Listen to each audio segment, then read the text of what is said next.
Mana ada sebab apa-apa dengan dia ni tiba-tiba masuk ofis ni. Dah lah tukar sapu sampah. Kenapa pun? Kalau jadi tukang sapu, hina ke? Lagi hina kalau kerja elok, perangai tak elok macam awal ni. Apa bos cakap ni? Saya pula yang kena. Awal jangan tak tahu apa yang awal berdekat dia.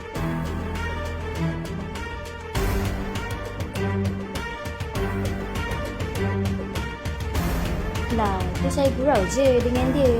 Takkan kita salah. Jadi, tak salah lah kalau saya gantikan jawatan awal dengan dia. So, mulai esok, awal tak main masuk ofis. Awal dibuang sebab ofis saya tak main perempuan gila. Kita manusia semua sama je. Dia kerja cari rezeki halal untuk tolong mak dia tengah sakit. Walaupun kerja jadi tukang sapu je, itulah cukup bagi dia. Dia sentiasa bersyukur apa yang ada. Tak macam awal, hati busuk. Dunia ni sementara je. Tak payah nak berlagak sangat. Tak bawa hati pun. Dah, awal boleh keluar ofis saya Pintu dekat situ. Terima kasih. Tajuk Adif, saya tunjukkan tempat awal kerja.